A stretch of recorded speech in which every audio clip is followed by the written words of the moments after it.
घेतले, पण एक आपला युनिट चांगला रिझल्ट आलेला आहे, जबरदस्त एकदम. की त्यांच्या पिशवीवर गाठी होत्या, त्याच्यासाठी आपण प्रोडक्ट दिले होते. त्यांनाच विचारू आपण की तुम्हाला कसा काय रिझल्ट आलाय म्हणून. नमस्ते मॅडम. नमस्कार. तुमचं नाव? माझं नाव ज्योती अनिल पंडित, राहणार निफ्ती, जिल्हा अहमदनगर.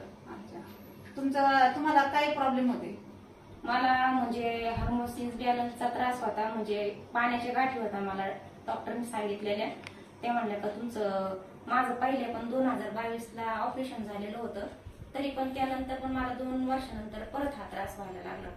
मग मॅडम म्हणले का या गाठी जर परत अजून जास्त वाढल्या तर परत ऑपरेशन करून काढावं लागते. तर मग मी ते घरी आल्यावर हे सनेज प्रोडक्टचं ऐकलं होतं, त्याच्यामुळे मग मी ती थोडी माहिती घेतली आणि ते औषधं मी ते घेतले 3 महिने आयुर्वेदिकचे. तर मला मग त्याने